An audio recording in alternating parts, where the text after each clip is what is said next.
धरती का भार हरने श्री राम आते हैं। धरती का भार हरने श्री राम आते हैं। उनसे पहले भगवान परशुराम आते हैं। ब्राह्मण कुल संदेश की टीम पहुंची हुई है उत्तर प्रदेश गजरोला जनपद अमरोहा। तिवारी जी सामाजिक सक्रिय कार्यकर्ता, बहुत ही हर धर्म कर्म में बढ़ चढ़ के हिस्सा लेने वाले। हम इनके विचार जानते हैं आप सबके लिए कि आज विभिन्न ब्राह्मण हैं, उनको एकजुट करने के लिए क्या रास्ता है। हमारे आराध्य, आपके आराध्य, सबके आराध्य भगवान परशुराम के लिए घर घर तक कैसे पहुँचे। तीसरा जब विषय है बेटे बेटियों की उम्र बढ़ती जा रही है, हमारी इच्छाएं कुछ ऐसी आवश्यकता बढ़ गई है कि जो सामायिकता ना लेते हुए विवाह में देरी हो रही है। इन पर चर्चा करते हैं। जी तिवारी जी, स्वागत है आपका ब्राह्मण कुल संदेश में। आप विप्र बंधुओं को अपना परिचय बताते हुए पहले बताइए ब्राह्मणों को कैसे एकजुट करने के प्रयास करें। दो शब्द आता है, मन की यदि भावनाएं ब्राह्मणों की एक जगह आ जाए, उसमें एक शब्द आता है कि गोत्र अनेक ब्राह्मण एक। ये गोत्रों को लेकर के उसमें भी भेद आते रहता है कि वो बड़े ब्राह्मण हैं, छोटे ब्राह्मण हैं। ये चीज न हो करके सिर्फ और सिर्फ जाने कि जो भी ब्राह्मण हैं वो ब्राह्मण हैं, तो गोत्र अनेक ब्राह्मण एक, इस बात को आगे तक बढ़ाया जाए तो बहुत ही सुंदर होगा। जी बहुत ही अच्छा आपने विचार दिया है और अपना सुझाव दिया है विप्र बंधुओं के लिए।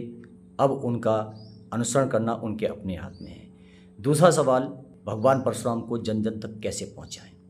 हालांकि ब्राह्मण कुल संदेश ने भगवान परशुराम आरती चालीसा संग्रह की पुस्तक निकाली हुई है। दो तरह की पुस्तकें हैं, एक 36 पेज की है, एक 20 पेज की पॉकेट साइज की है, जिसके लिए निःशुल्क दी जाती है, जिसका कोई मूल्य नहीं है। मूल्य वही है भगवान परशुराम जी का प्रचार प्रसार। इस पर जन जन का सहयोग चाहिए, जन जन आगे बढ़े।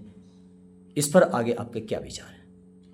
आज हम उत्तर प्रदेश के गजरोला प्लेस में अमरोहा जिले में बैठे हैं। जिस पृथ्वी के जिस क्षेत्र में जाएंगे, भारत के जिस क्षेत्र में जाएंगे, हर जगह ब्राह्मणों की संख्या आई है। तो इसमें हमारा नैतिक कर्तव्य बनता है स्वतंत्र होकर के यहाँ के ब्राह्मण लोगों को एकत्रित करके उनके यहाँ तक उस पुस्तक को पहुँचाना और भगवान परशुराम के बारे में दो चार शब्द की जानकारी देना, जिससे ये कार्यक्रम आगे बढ़ सके। तीसरा विचार आपका लिया जा रहा है बच्चों की और हमारे परिवारों की खुशियों के लिए। आज बेटों की बेटियों की उम्र बढ़ रही है, डिमांडें कुछ अलग हैं। बीटेक चाहिए, डॉक्टर चाहिए, या सीए है तो सीए चाहिए। हाइट का इशू, अगर लड़का हाइट 6 फुट की है तो उस लड़की 5.5 फुट की चाहिए। ये इंची टेप लेके घूम रहे हैं बेटे वाले। आखिर आप इसको कैसे देखते हैं। हर किसी को जॉब वाली लड़की देखे तो घर में जो नन्हे मुन्ने बच्चे आएंगे उनकी परवरिश कौन करेगा। जी इस पे क्या कहेंगे। देखिए, सरकार हो या समाज हो, एक चीज कहता है बेटी पढ़ाओ बेटी बचाओ, लेकिन स्थिति ये आते जा रही है ब्राह्मण कुलों में कि जितना परेशान कन्या पक्ष है उससे ज्यादा परेशान वर पक्ष भी है।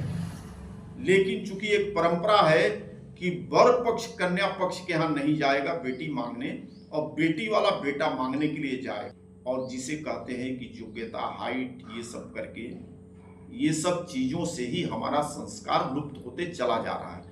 जो घर में छोटे बच्चे होंगे उनको पढ़ाने के लिए माँ बाप को समय नहीं है, दूसरे से ट्यूशन लगा रहे हैं, पढ़ा रहे हैं, कर रहे हैं। तो ये तो संस्कार इससे लुप्त होते जा रहा है। और हर वर्ग पक्ष एक ही चीज चाहता है कि जो भी बेटी आवे वो हमारे घर की सेविका आवे, पढ़ी लिखी अच्छी हो लेकिन सेवक के रूप में भी हो। और ये संभव न होने से बिखराव हो रहा है। आए दिन बेटा और बेटी दोनों पक्ष में टकराव हो रहा है और फिर वो अपने अपने घर बैठते जा रहे हैं। आज की पोजीशन ये है कि उम्र 32, 33, 34, 35, 38, 42 में शादी हो रही है। इस शादी होने के साथ में सामायिकता आपस में नहीं, फिर भी उन्हें लालच रहता है कि लड़की हमें जॉब वाली ही चाहिए। आखिर घर संपन्न होने के बाद में जॉब वाली लेने के लिए बहू को ऐसे विचार क्यों आ रहे हैं? आज कौन सी ऐसी महंगाई है, कौन सा ऐसा टूल है, जो भी चीज़ लेते हैं सभी ईएमआई रहते हैं, हर चीज़ किस्तों पे चाहिए, फिजूल की चीज़ें चाहिए। आप अपने जीवन पर कौन सी चीज़ उतार रहे हैं? खाली दिखावा कर रहे हैं या परिवार के आगे वंश के लिए कुछ कर रहे हैं? कुल मिला के ये भी सत्य है कि अर्थ बिना जीवन निरर्थ है, लेकिन आज की मानसिकता अर्थ के तरफ इतना डाइवर्ट हो चुकी है कि उसी का परिणाम है। आज जब तक सब्र नहीं आएगा, संतुष्टि नहीं आएगी, तो इस चीज में परिवर्तन आना असंभव है। तो आप जो भी परिवार हैं, सभी समाज के हैं इसमें, तो कि हर समाज में बेटा बेटी की समस्याएं हैं, तो इस पे विशेष क्या संदेश देना चाहते हैं कि बेटियों को और बेटों को एक उम्र के साथ, समय के साथ शादी करनी चाहिए, जहाँ तक हो सके एडजस्टमेंट करने की कोशिश करिए, नियम शर्तों पे कहीं रिश्ते नहीं चलते, क्या इसमें सहमति होती है? भारतीय संस्कृति के अंतर्गत पहले जो है गुणों की गणना की जाती थी, विद्वान होते थे, गुणों की गणना करते, उस संस्कार से शादी कराते थे। जिस घर के अंदर कन्या जन्म लेती थी, पाणी ग्रहण संस्कार उस घर के ही से होता था और उसी घर से विदाई होती थी। अब आज हो क्या गया है कि जब तक बेनका ठाल में शादी नहीं होगी तब तक सफल शादी मानते नहीं है, और उसका परिणाम होता है कि शादी होने के बाद जिस तरह किराए का बेनका ठाल लिया गया, उसी तरह से बेटा बेटी दोनों किराए के ही फ्लैट लेना शुरू कर दे रहे हैं। दर्शकों, ये सब विचार कुछ चीज़ों पर लिए गए, विवरण बहुत लंबा होता है, संक्षिप्त में बात कर रहे हैं कि अपनी आकांक्षाओं को किराए के रूप में मत चलाइए, अपनी ज़िंदगी के लिए ईएमआई के रूप में मत लीजिए। जीवन के रिश्ते, विवाह के रिश्ते, ये 7 जन्मों के बंधन के होते हैं। आप इनके लिए संस्कार के रूप में इस्तेमाल करें, ना कि आज की आधुनिकता के रूप में इस्तेमाल करें।